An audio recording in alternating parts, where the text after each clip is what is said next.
Assessore Almirante, oggi a Porto Nogaro viene inaugurato un progetto molto importante per l'elettrificazione del porto. Sì, un progetto importantissimo, il famoso cold ironing, che serve a elettrificare le banchine, ovvero dare la possibilità alle navi che si attraccano a Porto Nogaro di poter alimentare la nave con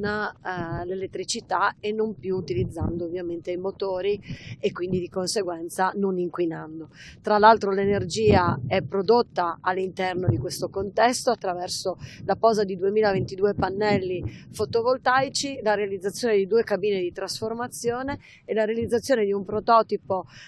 di nuova appunto creazione tutte da aziende del territorio del Friuli Venezia Giulia e del vicino Veneto, per poi riuscire a dare l'elettricità ovviamente alle navi. Non si tratta di una semplice presa di corrente come si può immaginare, ma di un progetto molto complesso e innovativo, perché questi progetti finanziati dal PNRR non ci sono nel territorio nazionale ma anche europeo, e quindi sono veramente il futuro della decarbonizzazione dei porti, che sappiamo essere il modo di trasportare le merci più a bassa emissione di tutte. Aggiungo anche che comunque tutto l'intervento di produzione e stoccaggio dell'energia servirà, quando non ci sono le navi all'ormeggio, a poter alimentare ovviamente tutti gli uffici, l'illuminazione pubblica insomma presenti nei piazzali all'interno del porto, in modo tale da poter già essere operativi fin da subito con la decarbonizzazione del Porto Nogaro.